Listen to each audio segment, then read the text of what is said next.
bienvenue dans cette nouvelle vidéo trucs et astuces. Alors aujourd'hui, on a eu envie de vous parler de la règle 30 par case. Alors d'où nous est venue cette idée de créer ce genre d'outil? Eh bien tout simplement puisque nous utilisions déjà énormément notre règle classique.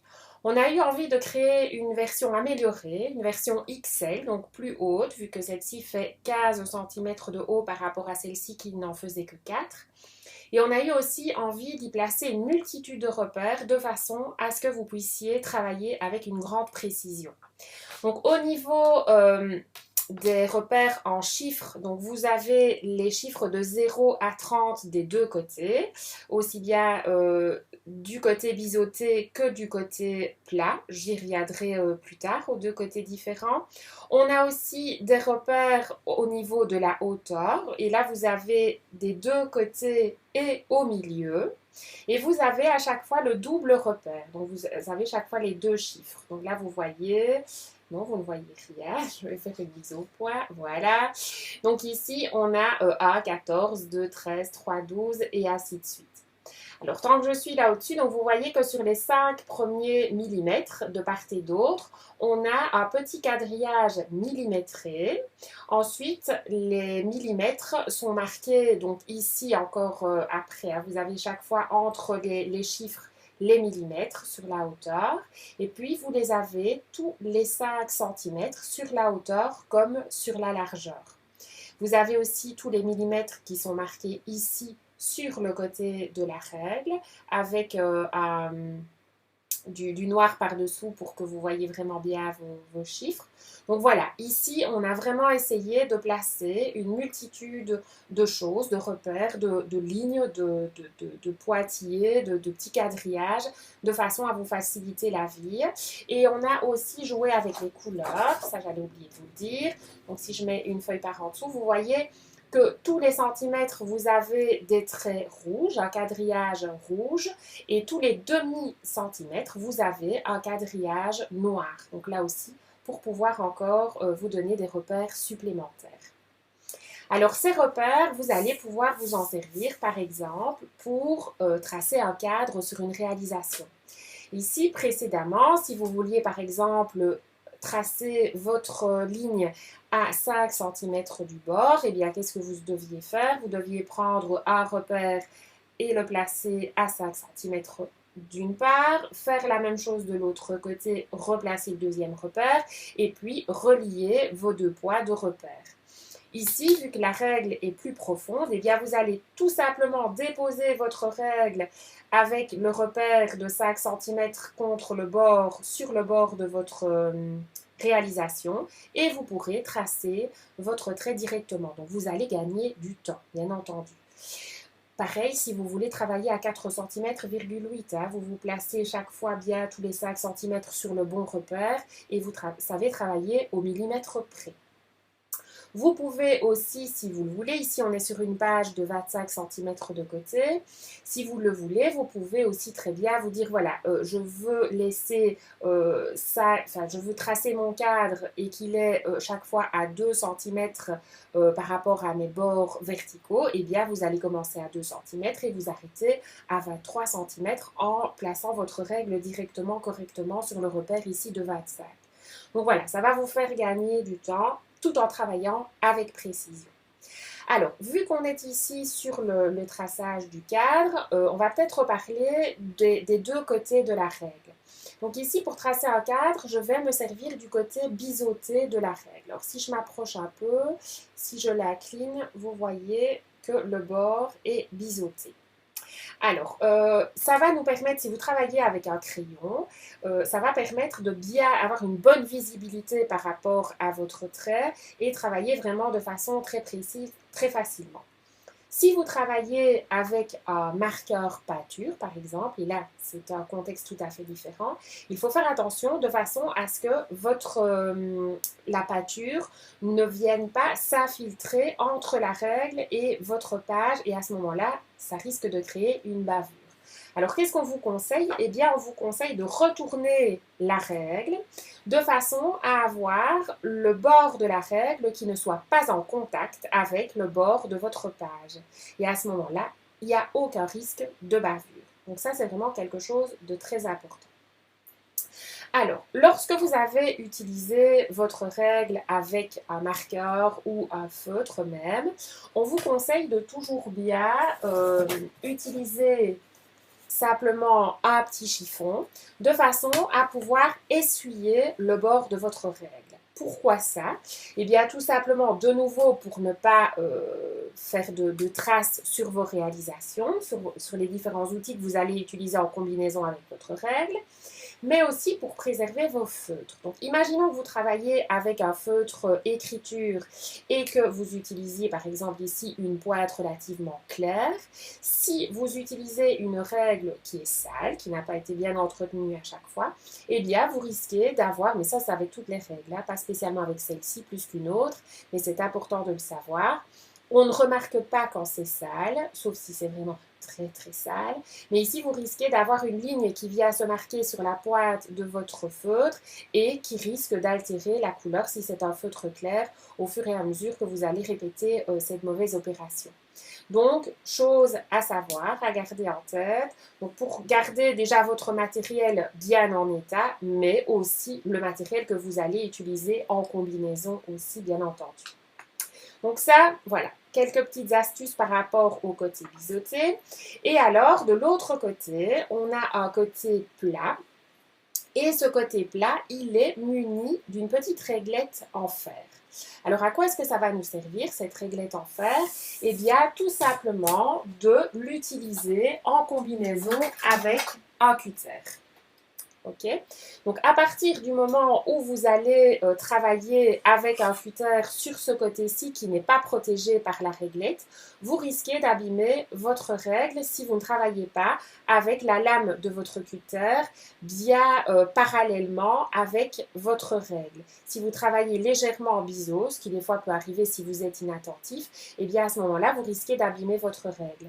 Ce qui ne sera pas le cas, bien entendu, si vous travaillez avec l'autre côté, étant donné que cette petite réglette ressort tout légèrement de la règle, donc elle va vraiment bien protéger la règle, le plastique de la règle.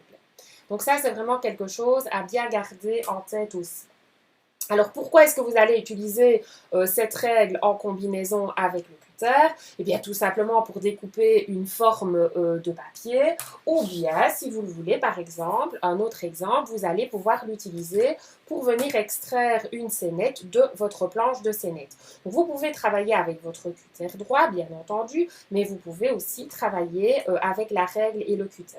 Moi, c'est vraiment un cas de figure dont je vous parle parce que c'est quelque chose que je fais régulièrement. Je trouve que ça me permet vraiment bien de voir ce que je découpe, où je découpe, etc. de façon très précise.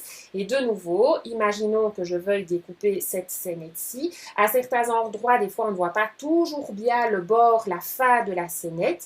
Eh bien, qu'est-ce qu'on va faire? Eh bien, on va venir se placer contre le bord en étant bien parallèle au bord de la page et on va venir découper la scénette. Attention, ici, je n'ai pas de tapis de coupe ou de plaque média par-dessous. Veillez bien à chaque fois bien protéger votre plan de travail. Hein. C'est très, très, très, très important. Donc, vous venez vous placer contre le bord en ayant un repère ici bien mis en évidence. Vous coupez, vous déplacez et vous allez faire la même chose de l'autre côté et pareil pour les autres bords. Vous allez aussi pouvoir, avec cette règle, évaluer très vite la dimension d'une scénette. Imaginons que vous vouliez doubler votre scénette d'un papier de couleur pour pouvoir la mettre en relief sur les mousses 3D par exemple. Vous vous dites voilà, je vais utiliser cette scénette-là, alors je la mesure, je mesure un côté, je mesure l'autre côté et puis je fais plus 5 mm pour découper le papier. Et bien ici, vous allez vous placer directement sur la scénette avec le poids de repère ici bien contre, enfin le bord de la règle bien contre le bord supérieur de la scénette. Pareil avec le 0 cm tout contre le bord gauche. Et alors, vous allez pouvoir évaluer directement la taille de la scénette, augmenter de 5 mm pour découper votre papier et ce sera vraiment très vite accompli comme travail. Donc là, de nouveau, ça vous permet de gagner du temps. Voilà. par rapport au scénettes, par exemple. Bien entendu, il y a plein d'autres exemples, mais ceci est un exemple parmi d'autres. Alors, tant qu'on est justement sur le fait de pouvoir évaluer, etc., vous pouvez aussi vous dire que votre règle va vous permettre de servir de petites grilles repères d'appoint. Donc, imaginons que votre grille repère est occupée pour pouvoir placer vos photos, etc., et vous avez envie de vous en servir pour pouvoir par exemple, comme on vient de parler de superposition, vous voulez par exemple vous en servir pour superposer ces deux formes de papier. Alors, comment est-ce que vous allez opérer? Eh bien, tout simplement, vous pouvez placer votre papier sur votre règle. Alors, si vous voulez que votre papier ne bouge pas, eh bien, vous pouvez simplement le coller avec du repositionnable, du roulant collant repositionnable. Vous venez placer votre forme de façon bien précise sur votre règle. Ensuite, on va marquer des repères. Alors, on a envie d'avoir un débord de 5 cm tout autour de la forme que vous allez superposer. Eh bien, par exemple, puisqu'il y a plein d'autres façons de procéder, mais celle-ci en est une, vous pouvez placer votre papier sur le repère de 5 mm en dessous du repère du bord haut de votre papier. Et vous allez faire la même chose sur la gauche, par exemple. Alors, vous n'êtes pas obligé de faire tout le tour, bien entendu. Avec ces deux repères-ci, c'est suffisant. Ensuite, vous allez pouvoir encoller votre papier et venir le déposer contre le papier collant repositionnable et votre papier sera bien centré sur votre forme avec un petit débord de 5 mm sur le pourtour. Voilà un exemple parmi d'autres. Alors, ceci, c'est vraiment quelque chose de très pratique à partir du moment où vous voulez non pas coller cette forme à plat sur l'autre forme, mais vous voulez la coller en relief sur les mousses 3D. Quand on travaille à plat, de temps en temps, on se dit, bon, à l'œil, c'est bon, on y est, voilà, c'est relativement facile. Par contre, quand on a du relief, c'est un petit peu une autre tasse de thé, c'est un petit peu plus compliqué. Eh bien, cette technique-ci, ça va vraiment vous permettre de travailler très facilement et très rapidement aussi, hein, avec des mousses 3D, de pouvoir centrer très facilement une forme, par exemple. Voilà, encore un petit exemple parmi d'autres. Alors, qu'est-ce qu'on va pouvoir faire aussi avec cet outil repère, entre guillemets? On va pouvoir aligner des papiers aussi, l'un à côté de l'autre.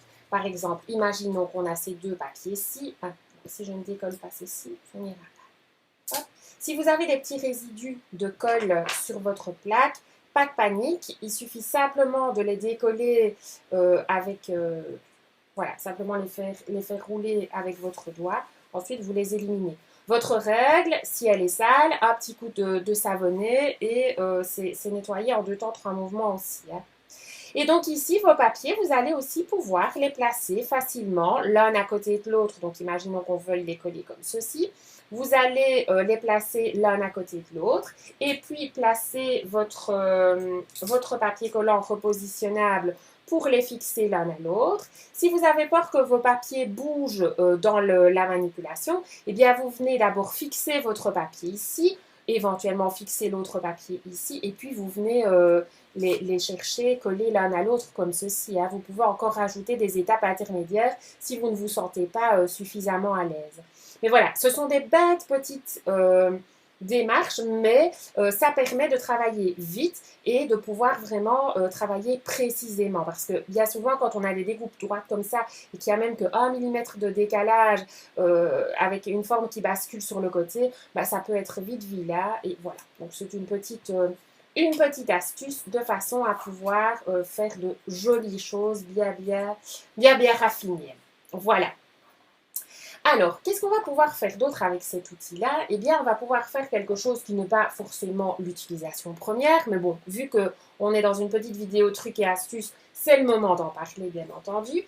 Imaginons que vous n'ayez pas la chance d'avoir une plaque à tamponner. Ça, c'est quelque chose dont je ne pourrais plus me passer parce que c'est vraiment un outil super chouette. Mais bon, voilà, on n'a pas toujours tous le bonheur de pouvoir en disposer d'une. Eh bien, vous allez aussi pouvoir utiliser votre règle pour pouvoir l'utiliser comme un plexi. Alors des fois, donc je parle de la plaque à tamponner, mais des fois, bon voilà, on n'en a pas, mais on a une aplexie à tampon pour pouvoir imprimer, mais des fois on a un tout petit plexi, on n'a pas forcément toujours le grand non plus, on n'a pas toujours le bonheur d'avoir cette chance-là. Et bien ici, vous allez pouvoir vous en servir comme plaque à tamponner d'appoint, on va dire ça comme ça, en venant placer votre grand, donc ici en l'occurrence c'est un papillon, votre grand tampon sur la plaque. Vous en profitez bien entendu de tous les repères pour pouvoir le coller bien droit, bien entendu. Il va adhérer super bien au support étant donné que le silicone adhère vraiment bien sur le plastique. Vous n'aurez plus qu'à venir placer l'encre par-dessus.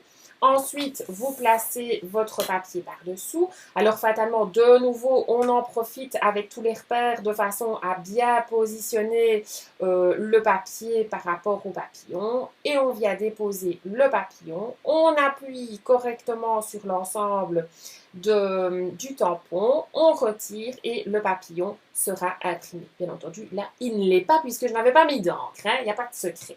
Mais pour aller plus vite, pour éviter le nettoyage, etc., voilà, vous avez compris la démarche. Donc voilà, c'est vraiment pas quelque chose, l'utilisation première de la règle, mais pourquoi pas, à l'occasion, s'en servir pour des grands éléments comme ceci, si on n'a pas le bonheur et la chance d'avoir les outils adéquats. Allez, une petite astuce pour la route.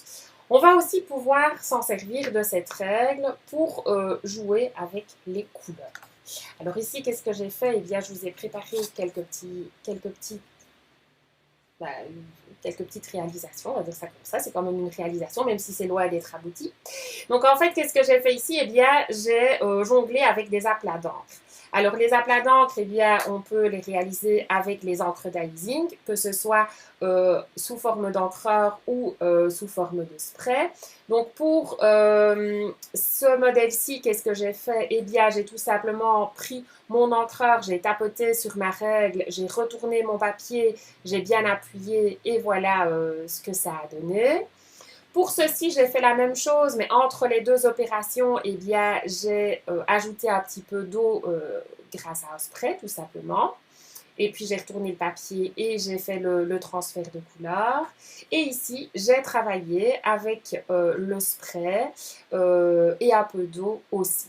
Voilà. Donc là, c'est vraiment le fait de pouvoir appliquer la couleur et de travailler par transfert. Alors, vous pouvez simplement travailler avec ceci, mais vous pouvez aussi travailler avec le rouleau pour pouvoir venir chercher la couleur sur la règle et venir la placer sur le papier ou bien retourner le papier et appuyer avec le rouleau pour pouvoir avoir un effet encore différent.